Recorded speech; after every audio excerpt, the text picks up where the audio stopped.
And good afternoon. It is early Saturday afternoon on June 20th, 2015. I feel like I need to continue doing some debriefing, defragging. Several months after moving out of Portland, not for the first time, only the latest in a string of move-out experiences after leaving Portland and moving back, leaving Portland and moving back, leaving Portland and moving back. I have a number of unique perspectives to share on Portland as a whole, as a microcosm for a much larger macrocosm. And that's why Portland is an interesting topic, even though I don't live there anymore. Why is that? And why, especially now? Because Portland is now a part of the global chit-chatter, as this place on the earth is called one of the most progressive, enlightened places to be. In reality, it's a city that's being socially engineered to be a tool of the global elite. This is not just some conspiracy theory rhetoric. It's in the regular headlines from the Oregonian, the mayor, and the Pope. The mayor and the federal government, Portland and the JTTF. Portland being number one child sex trafficking city. Portland, number one to move to. You mean Portland, number one place to be if you're a real estate tycoon, if you're in the business of making business off of people that are dependent on some aspect of the city or addicted to some aspect of modern society, the bread and circus reality. Here's another strip club. Here's another titty club. Here's another bar. Here's another place to shove your face. Oh, yes. Hey, at least it's not L.A. At least it's not New York. Hey, move to Portland and fuck it up, just like everywhere else has been fucked up. Now, Portland's a place I know. And Portland is a place that I was born into. And every now and then I got a rant about this microcosm of a much larger macrocosm of the matrix. What can we learn about what's really going on in this world? What kind of truths can we come to understand about our society in this matrix from looking at specific examples where we have a lot of accrued, quantifiable data as to what is happening on the ground? Sexual assaults, rapes, class warfare, mental illness, and not just the homeless, but everyday people. Just this whole callous, blackened heart nature, but with the plastic, everything is okay front. We're progressive. We're liberal. You know, these labels that people try to attach to that they think are progressive or that they think are conscious, which is a more important word than the co-opted progressive word. However, some people have tried to co-opt the whole idea of what consciousness is, saying that this is a collective shift in consciousness. We're already in it, and people that are focused on what's really going on are negative party poopers. They're being negative, and they should be ostracized. You know, at least in the last couple of years, there are many people out there, observers, teachers, commentators, that are seeing the New Age BS and are able to distinguish between the New Age cult mindset, which you can strongly see in place in Portland, versus genuine spiritual concepts and teachings. They are not one and the same. Many people today, many Westerners, many Americans, many American women, some American men, have confused greed, self-worship, lust with sexual openness, consciousness, positivity, love, unity, community. Portland is number one for strip clubs for a particular reason. This revelation's been made in recent years. Not only that, but that Portland is number one for child sex trafficking, kinkiness, kinky behavior, wild sex, promiscuous sex, unsafe sex.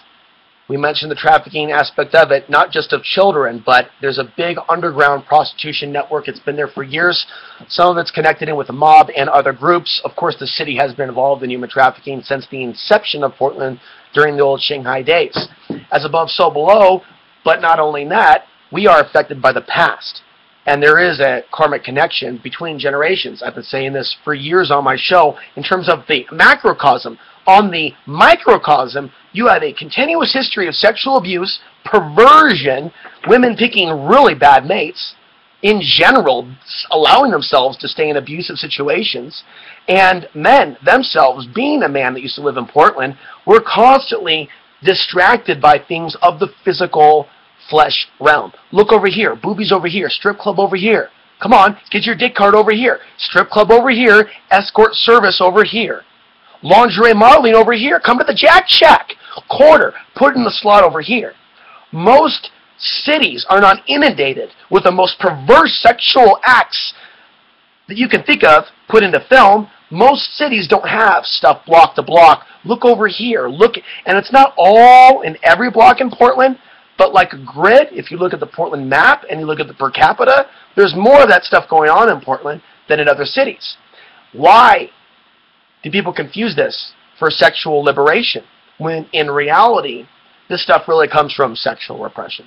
It's the very fact that people have a lot of issues with sexuality, issues with trust, issues with intimacy, and Portland's history involves a lot of debauchery, a lot of men hurting women and women hurting men. Some of the women work with the bouncers that would trick the men into going down certain corridors when they drank too much, where they would end up with a blackjack over their head. They would fall down the stairs. Some myths report that their shoes were removed from them. They were locked in a room full of broken glass under Old Town, and they were shanghaied out to sea. In some cases, just kidnapped. In other cases, they were so drunk that they signed their name on the dotted line, becoming a slave to the sea itself. Maritime law. Portland has a history of Portlanders hurting, Portlanders being callous. It's got a history of slave energy. You know, there's a lot of Europeans that came here with nothing, in particular Irish, and they were abused by other Europeans that saw them as their Mexicans. So they would turn them into their whores and they would make them their bitches. And that dark energy of slavery, of Europeans hurting other Europeans. White man hurting white man and woman. White woman and white man hurting others. This cesspool of evil from the day they first broke ground there in Portland. And then ever since then, Portland's had a mafia that's had a sex trafficking ring constantly going into that city. So there's something about dark primal, dark sexuality that lives in Portland. It lives there. It's been there for some time. And it's not going away until the consciousness of the people is upgraded. I'm going to continue the streamline of consciousness with what I really see going on in Portland, regardless of where you're at. Okay? Because I need to share. Portland's on a ley line, a very powerful ley line. So there's a bunch of like mind parasites that are drawn there, spiritual parasites, spiritual entities, dark ETs, that love places like Seattle, San Francisco, Portland, Los Angeles. This is their breeding ground. They have a massive population of fallen children, okay, that are being socially engineered by the programming of today's world, which is of the beast system. And it's like one big giant playpen for those involved in harvesting energy. There's a new story that came out. Haven't really covered it, but apparently scientists have discovered these plasma clouds above the Earth's atmosphere. For years I've speculated that a lot of these major cities are energy harvesting centers for those dark parasites that love seeing humans in a prison, that love seeing man and woman divide, that love seeing man and woman just consumed by their own lust and hatred of humanity and stuck in the system, stuck being slaves and living their life $1 at a time, run around like rats in a cage. What? A petri dish to play games in. Are you even able to understand that humans have petri dishes themselves? You can't understand this. You do know that there are experiments with rice, where mice are having their memories toyed with, their thoughts toyed with, their emotions toyed with. And yet humans that think this is all just one big accident. How many humans out there, how many of you out there have a hard time understanding that there may be forces out there trying to toy with us and control who we procreate more other humans with as we bring souls into the world? It's about controlling who has sex with who. And that's why there's so much control over the world of woman today. To turn her from a feminine expression of nature into this anti-human, anti-love. I'm talking about all women. I'm talking about a lot of the social engineering you're seeing in today's society and today's larger cities and today's younger women and the cell phones and all the programming going on and the manufactured gender war. It's anti-human, anti-life, and anti-true positive male protector in the community. And it's all what is evil and what is consuming goodness, what is consuming family, and what is consuming or attacking those spirits that actually protect and in some cases represent the divine feminine and the divine masculine. You don't see real women anymore or real men in Portland. They've left or they're gone or they've killed themselves.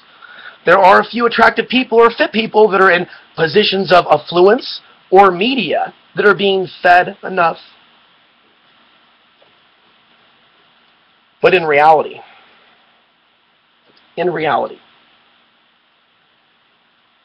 there is a massive mental health crisis taking place within Portland, Oregon today. That most of the people that have homes don't realize this isn't about the homeless as you see them outside of yourself. It's about the whole of what has become of Portland, the whitest city in America. Now, what I've also come to understand is there are people that could be identified to be white that have a hard time actually understanding how much soft racism has actually expanded and has become somewhat of a threat to those which we would not call completely white in Portland, their ability to live there, their ability to work or be seen as a desirable. There's a soft form of racism that is dominant in Portland, Oregon now. That's primarily one particular bloodline of Europe, mostly the reddish, Scottish, Irish, leaning oriented, and you could see it by who has a job, who has a business, and who's basically involved in society, and who's on the skids. Now, being aware of that, and some of you need to remind yourselves of this, being aware of injustice is not taking part in the injustice of being a racist yourself. By being aware of the programming of others, the tribalism of others does not make the person observing it evil inherently or a hater. It makes that person aware. It makes that person highly aware. In this video, I'm not going to be telling my whole life story, but it is important that you are reminded that I am at least half white, half Anglo-Saxon on my mother's side. And just simply because my father comes from another place, I kid you not, the people of Portland, more than any other demographic on earth that I visited, looked at me with more anxiety and distrust than anywhere else I visited. And I've been going through a lot of healing here in Southern Colorado, because here in Southern Colorado, I mean, people may look at me a little different because, oh, he looks a little Persian. Oh, I saw some propaganda on TV demonizing olive skin man. It's not as strong. It's never been as strong as it was in Portland. In Portland, it was like frightening, the type of negativity that I felt just rolling and oozing out of the people when they would look at me. It was so hateful. And then I would speak about it, people like, you're a liar. And then that whole issue I struggled with for years, being called someone that was basically being deceptive about the reality of the situation. So unless you're in certain shoes to actually experience a certain experience, some people have no idea. And so some people that may identify, themselves to be white, they may feel defensive and feel like they're being attacked when they're not even a part of the conversation or even in the city to begin with. Lose your defensiveness. It's something that I've had to learn, especially in the last year. Every time they put up another face of an olive-skinned man or someone from the Middle East, and they're doing, it's psychological warfare directed at people like me whose ancestry comes from certain places that are now occupied by the U.S. military. It's psych warfare to get us to identify with a certain bloodline or flesh. We're far beyond our name. We're far beyond whatever color of our skin, the largest organ of our body, which is really a human biological computer, which has a lot of magical capabilities. We're full of a lot of power and creativity. And so, wrapping up this video, I've really been tapping into more of my creativity, my power, since leaving Portland, and I share these things because it is clear there's a mental health crisis taking place within Portland on a larger scale. There's a lot of darker energies moving into the city, people that have come there from other cities that are seeking a new life. Nothing wrong with that. I've done that myself. But people should want to go somewhere to give back to their community. They want to basically do things for the right reason. If everything is done basically out of selfishness and what you yourself can get out of it, and you don't care about who you displace or what you pollute, so much pollution has been imported in the Portland area. through this mass migration of humanity for a long. Portland is just a small story of a larger story of humanity in many cities. Our story of civilization today, and consumerism today, and the social engineering today taking place, and all the focus on money, and the focus, the mind control that has been embedded into a lot of men and women, especially when it comes to the type of mates that they pick. The shallow ways of looking at things it's destroying society now, the very fabric, the very strength, the very backbone. And it's like it's a large hornet's nest of people that, act like they're one thing, but in reality they're only in it for themselves and their own dinner, their own orgasm, their own pleasures of the moment, which they've confused with a spiritual experience. Portland is an overpopulated region of the earth. Not that I believe the whole planet's overpopulated, but Portland certainly is becoming that. And there are people that live in Portland that have very opinionated views of the rest of the world being overpopulated, when it's really themselves they need to be looking at. It really is their own government they need to be looking at. There's a lot of so-called Democrats and liberals that have never once in their life looked at corruption in Portland politics. People sit back, eating their peanuts and drinking their microbrews, and masturbating with their flowers and roses at the Rose Garden, getting high off of just being in Portland, and they're not even understanding the localized history of debauchery, of child sex trafficking, stuff they can do something about. People they can actually put in jail instead of repeatedly vote for them. When you have legacies of pedophile mayors and pedophile governors in states like Oregon and cities like Portland, you have a pedophile network embedded within government that obviously is raping the people economically, that's in bed with the federal government. Oh, and all the wonderful deals being made between the city of Portland and China at this time. Ooh, China, the #1 investors in Portland, building the South Waterfront District, the new ritzy hotel district. This is just exciting. Just imagine what can happen down the line, 10, 20 years with all this Chinese investment in Portland. It's going to be a great circus. Now, where will sex trafficking be in Portland down the line? With more cartels there and more drug addicts there and more porno companies from there that may evacuate California during a crisis and find that, there's a lot of kinky bastards in Portland. Let's move kink.com to Portland, Oregon. San Francisco's under siege as it just gets worse and worse and worse. Portland is a cesspool for not only the current American refugee that has fled the burned out, bankrupt town in the white flight to Portland. They don't even understand that there's damage to being in the city with all these smart meters around you, drone surveillance overhead. Every now and then a black helicopter drill over the city, or a military drill like Top Off 4. They don't see anything wrong with letting the city council get so corrupt that they actually invest in HSBC.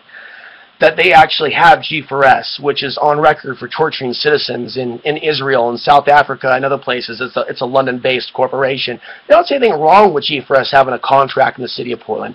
Where could this go wrong with privatized security, with Chinese investment, with sex trafficking, with a growing homeless population, with obviously an issue with sexual abuse and a certain population of the city's occupants being a little too kinky for their britches?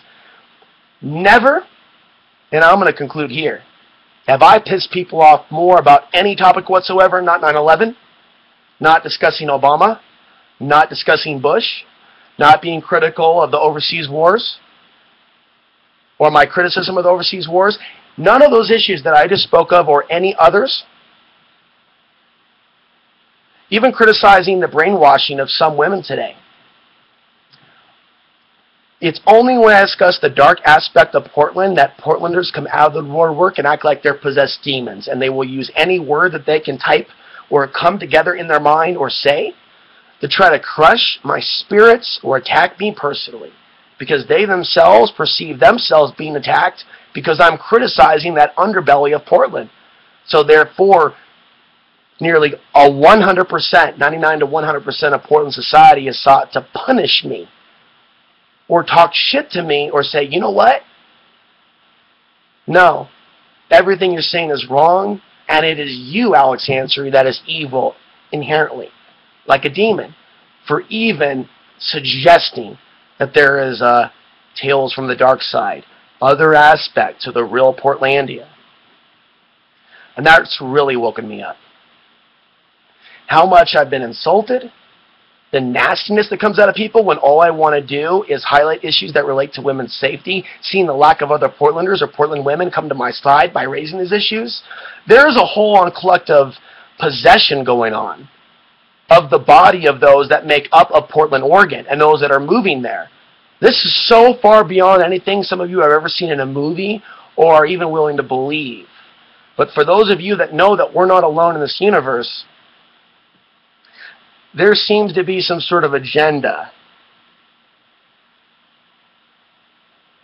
to mindfuck people into thinking that it's a good idea to move to Portland and become a part of the Portland experience. I sense danger coming to Portland in a lot of different ways. Public safety for women, availability for food when there's a major earthquake, more major solar flares are heading our way over the course of the next decade and beyond, and a potential for a world war with China. Portland 60 miles out from the ocean. There are so many potential scenarios that are coming, but at least I have been consistent. I don't jump over to Planet X. I don't jump over and just start fabricating things. Since 2007 and 2008, I have warned consistently of a post-collapse Portland, Oregon, the human trafficking epidemic on the west coast of the United States, and that there will be foreign troops involved and that there will be cartels involved. And I'm speaking from my intuition, and I'm speaking from spirit partially. I feel that this is coming and is already happening, and it's just increasing like water being boiled.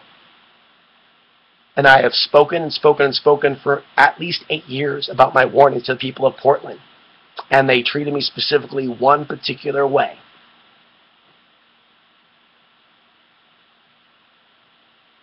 And so, the situation is not good for Portland, Oregon. And every single one of you that lives in Portland and thinks that things are going to change, you're kidding yourself and you're hurting yourself. Every single day you continue to let your energy be harvested by something that some of you aren't even aware of. But every time I even look at a Portlander on YouTube, it's clear like there's a lack of color there in the face. There is a soul-sucking, energy harvesting aspect of living in cities these days, and not just Portland. And someone could be so strong and powerful that they don't even realize that their energies are being harvested or attacked. It isn't until you go somewhere else. And it may take months, it may take years, but when I go somewhere else, I can feel that creativity pouring back in, that sense of peace. There was a huge role for Portland to play in my awakening. The pain that I experienced, the suicides that I read about, constantly all the rapes, the sexual assaults, the women being forced into cars. Some of you just think I'm nuts for even being aware of this. My whole life I've observed the evil that men and women do to other men and women from living in Portland, Oregon. It is not what you've been told or what some of you have come to believe about this place. And as I also went through hard times myself, and went through a few years in which I abused myself and I nearly lost my own life at my own hand, I began to have a spiritual awakening as to the spiritual disease around me. And it was only remedied by looking at the larger picture after 9/11 and the New World Order. And now, coming full circle, seeing Portland for what it truly is, and understanding why Portland has so many social ills and demons running amok around it, in people and through people, regardless of your ability to understand that there is a reality such as spirits that live beyond or outside of human form. Portland is a cesspool, and the worst has yet to come in the global possession scenario taking place in that particular region of the earth, where there's a lot of energy harvesting going on. Hopefully these words will reach certain people that need to be exposed to this before they consider moving to Portland, because move to Portland, but be ready for it. If you have true light to you and goodness, you will come under attack. And corruption will come at you to turn you towards the dark side if you're capable of being turned. Meanwhile, you'll be fawned and you'll be fanned by people telling you that you are the consciousness shift itself. You are a god. You are a goddess. Now get out there and make some money with it. Corruption comes to people real quickly when they get off the shrimp truck in Portland and tell them that they are a God, got this beautiful thing, let's take a picture of you, let us make you our bitch. In time, if they're conscious enough, they'll realize that that experience was designed to capture their energy. I've said enough. I'm Alex Ansari reporting my commentary of the day for June 20th, 2015. Thank you for watching.